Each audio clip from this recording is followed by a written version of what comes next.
예, 안녕하십니까. 황태순 TV의 황태순입니다. 오늘도 김경훈 경향신문 편집위원 모시고 한중일 문화산책 이어가도록 하겠습니다. 안녕하세요. 네, 안녕하십니까. 오늘도 적잖이 보면 쌀쌀하죠. 네. 쌀쌀. 네, 겨울 축제의 시즌이 온 것 같습니다. 네.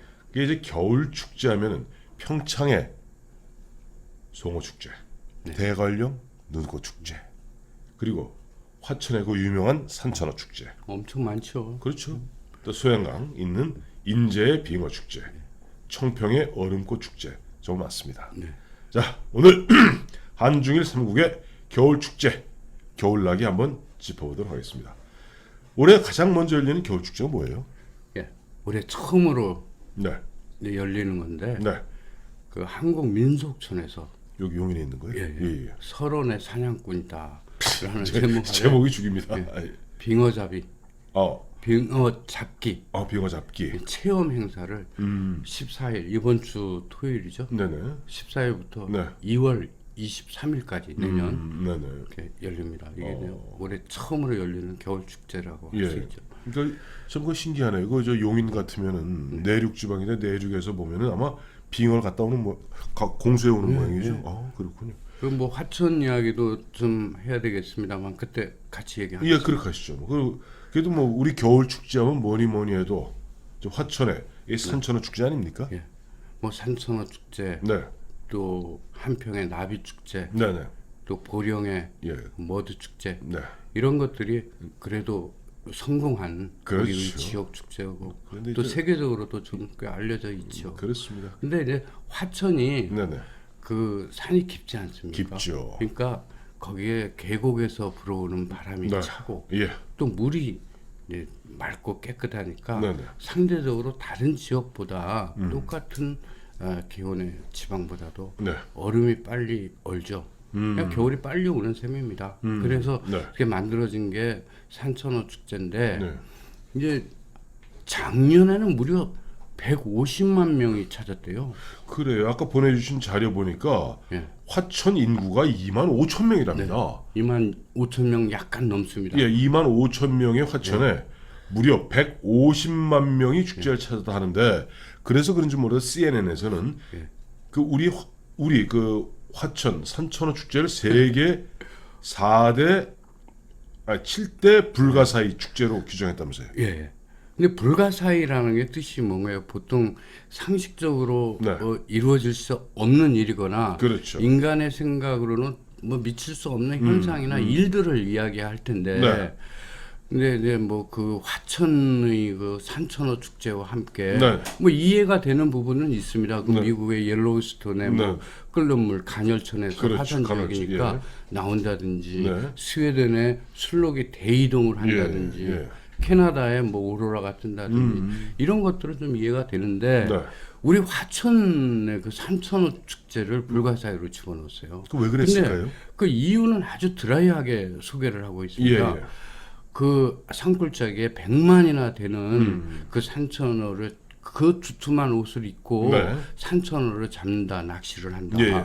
또 맨손으로 그 차가운 물에 들어가서 산천어를 잡는다. 네. 뭐 이렇게 소개를 하고 있습니다만은 네. 제가 생각하기에는 조금 전에 말씀했었던 것처럼 예. 그 용인의 민속촌의 빙어처럼 예. 이 화천에는 산천어가 한 마리도 나지 않습니다. 자, 정리하겠습니다.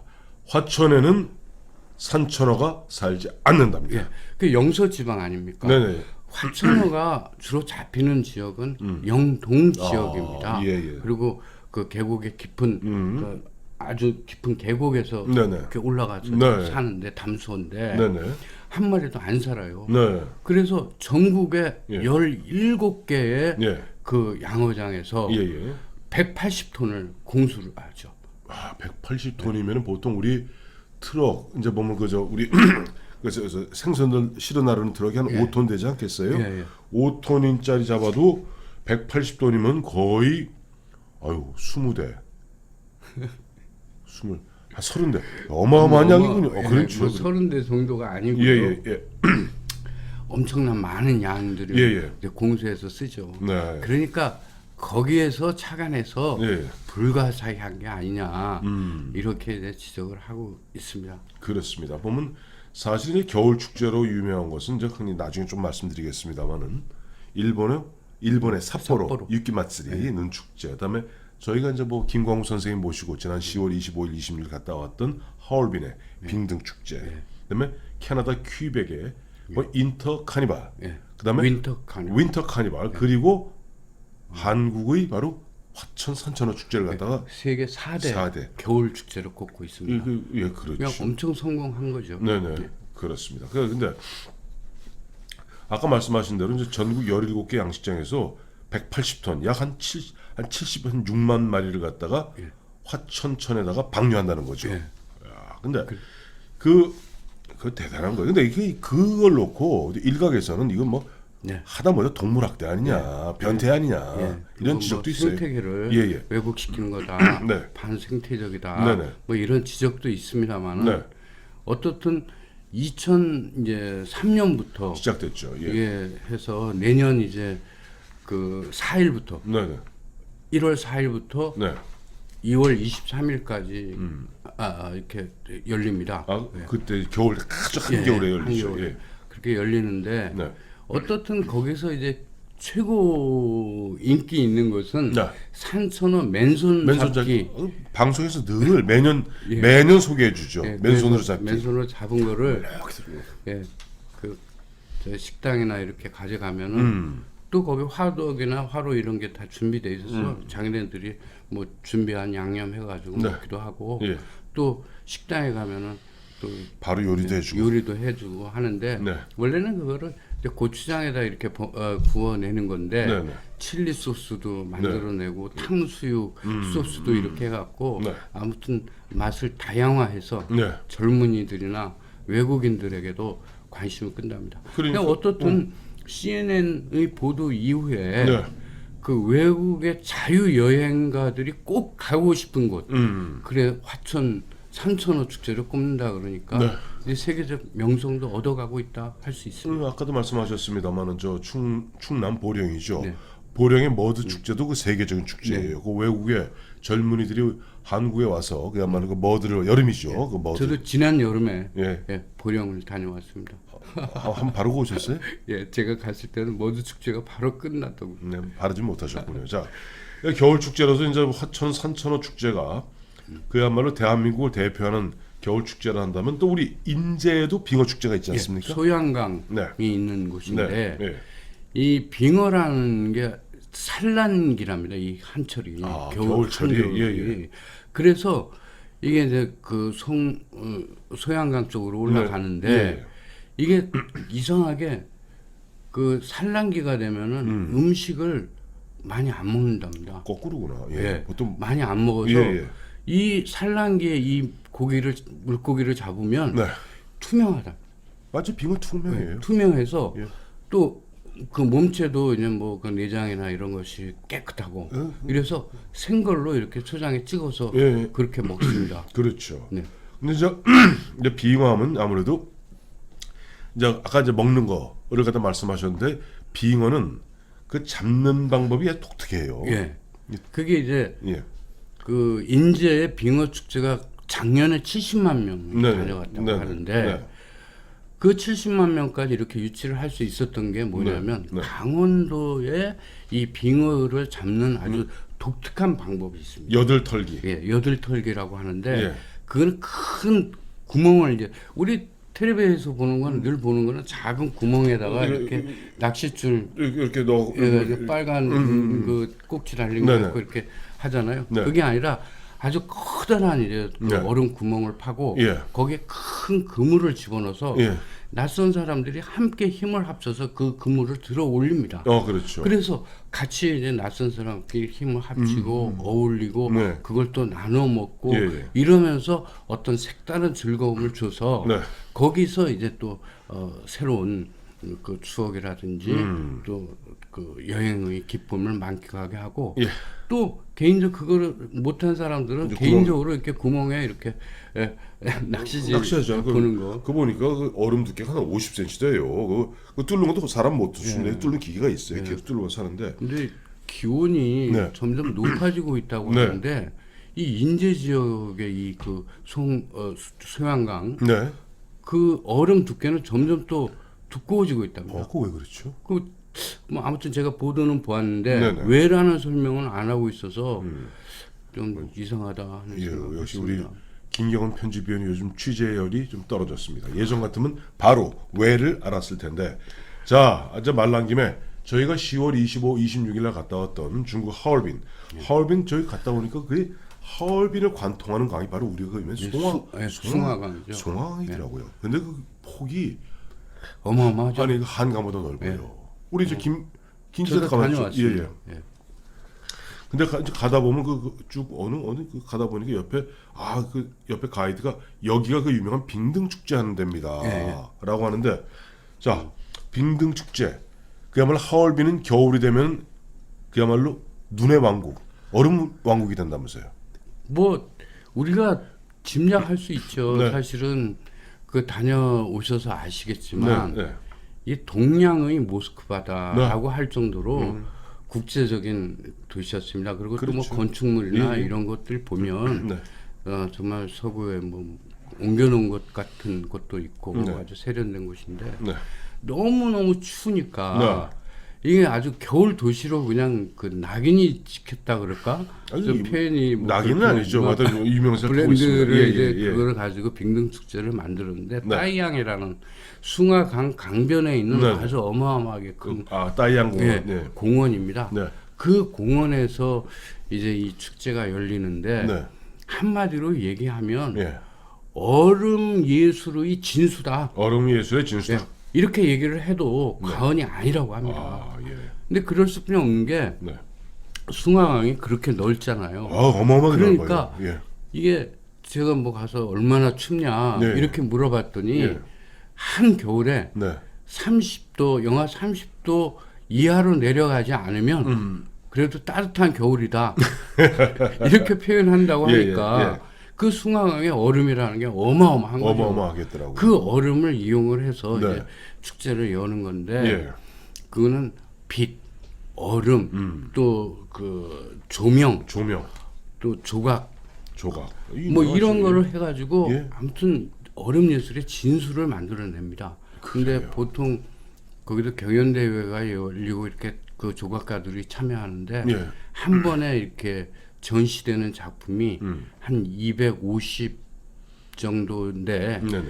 그 하나하나의 그 조각품들이 그 육중함이라는 게 네. 거의 실물의 뭐 10분의 1 정도라고 할 정도로 네.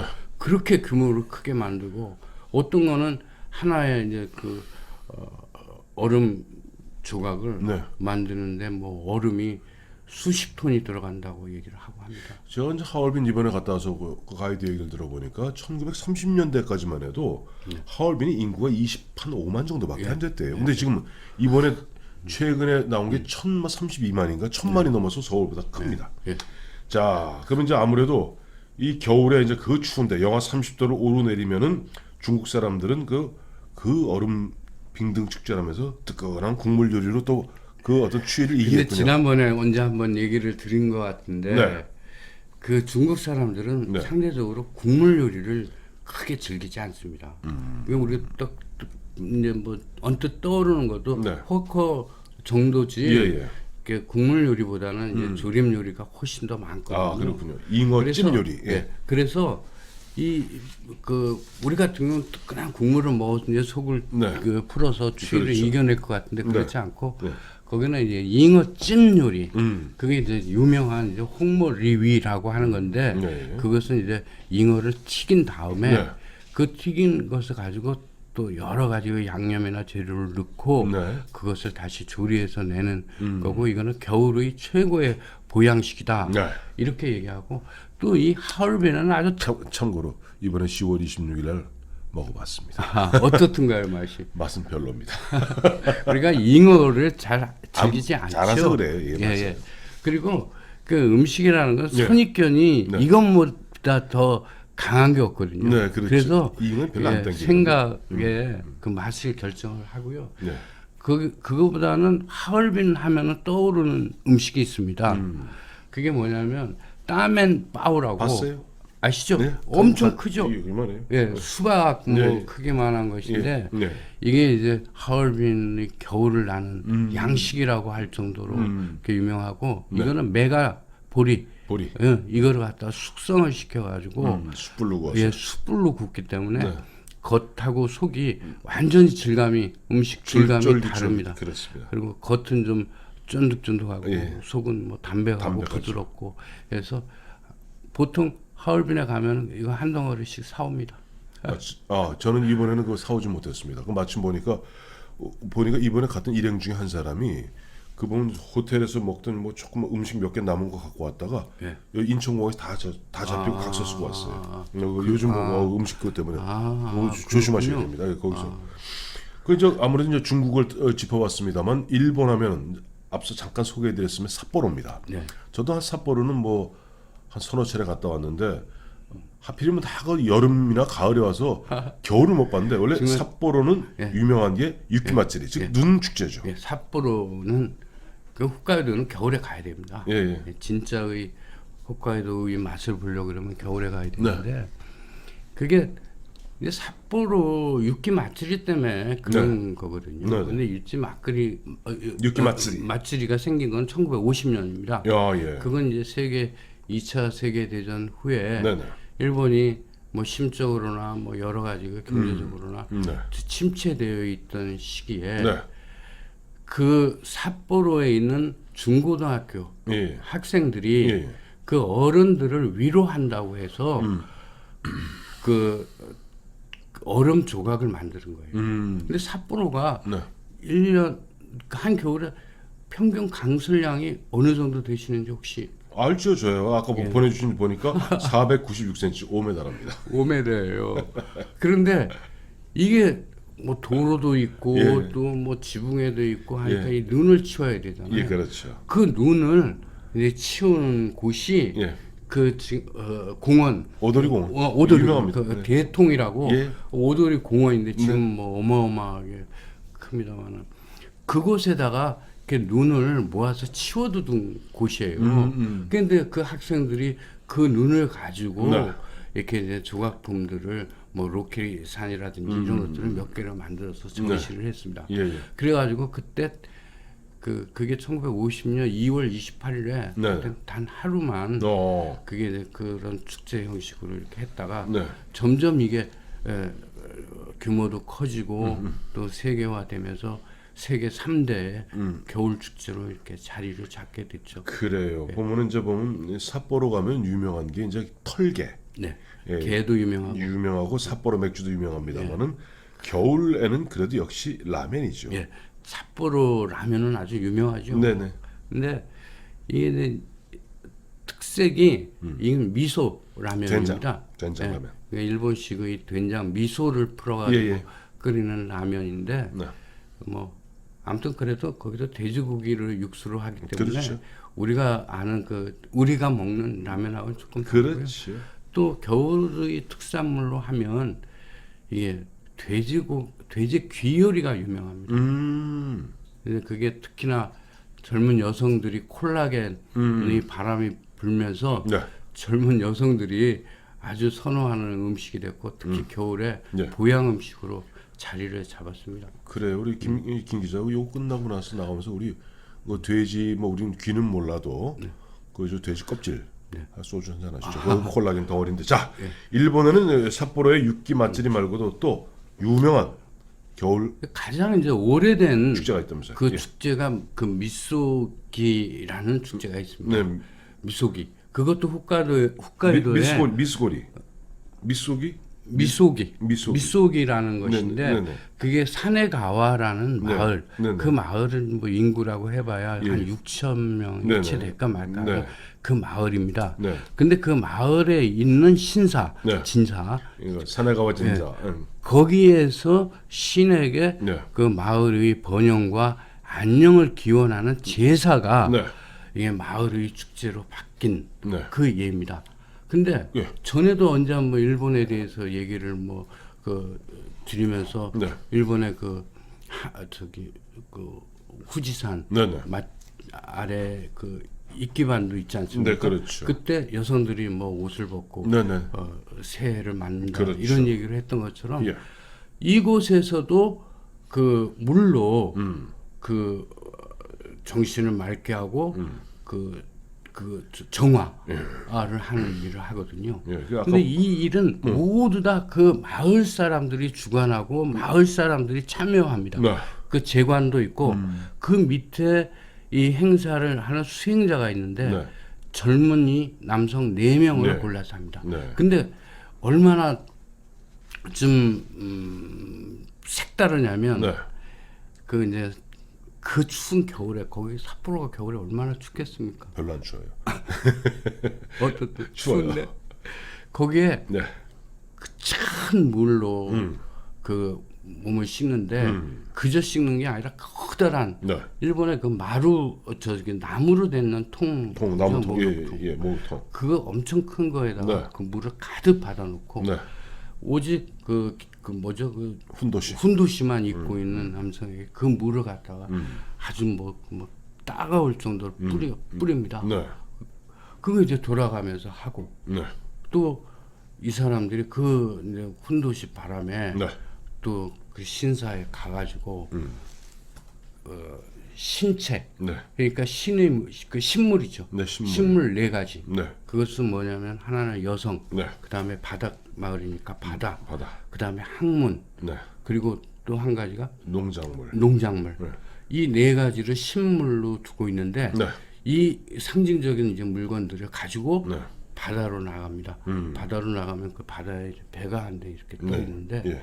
그 배에 그거를 가지고 싣고 가가지고 근데 그 맨몸으로 들어가는 거죠. 네네. 그래서 배에서 이제 제사를 지내는 그런 행사를 하면서 이제 마지막으로 마치는데 네.